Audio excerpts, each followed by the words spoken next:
নমস্কার বন্ধুগণ, Arogyam health care পুরুলিয়ার তরফ থেকে আমি doctor Pankaj Singhania, MDDM endocrinology. আমি একজন থাইরয়েড, হরমোন এবং ডায়াবেটিস রোগ বিশেষজ্ঞ।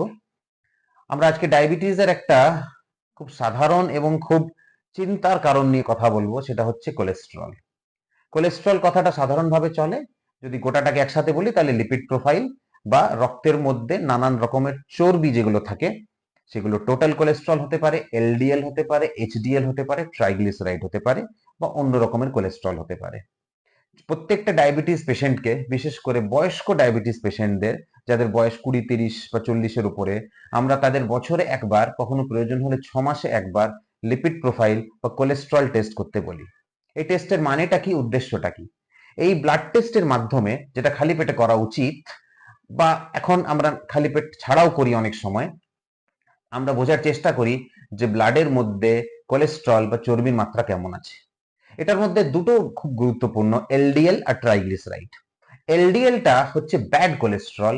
এই ব্যাড কোলেস্টেরল আমাদের হার্টের ধমনীগুলো, আর্টারিগুলোকে ব্লক করে, যেটা থ্রু রক্ত চলাচল কমে যায় এবং একটা পয়েন্টের পর যখন ধমনীটা বেশি ব্লক হয়ে যায়, হার্ট অ্যাটাক হয়ে যায়, হার্টের রোগ হয়ে যায়।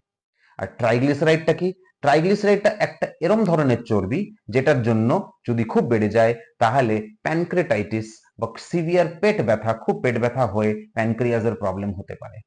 ডায়াবেটিস পেশেন্টদের ট্রাইগ্লিসারাইড বাড়া কিন্তু অত্যন্ত সাধারণ ব্যাপার।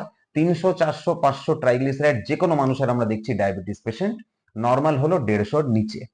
আর এলডিএল আমাদের লেভেল আলাদা আলাদা হয়।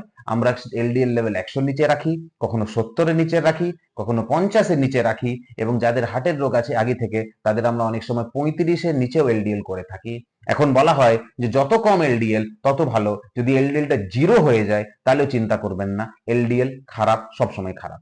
তাই প্রত্যেকটা ডায়াবেটিস পেশেন্টকে আমি এই ভিডিওর মাধ্যমে অনুরোধ করব যে আপনি একটা লিপিড প্রোফাইল টেস্ট করবেন, আপনার ডাক্তারকে এই কথাটা বলবেন এবং ডাক্তার যদি বলে থাকে অবশ্যই টেস্ট করে ডাক্তারি পরামর্শ নেবেন। ধন্যবাদ।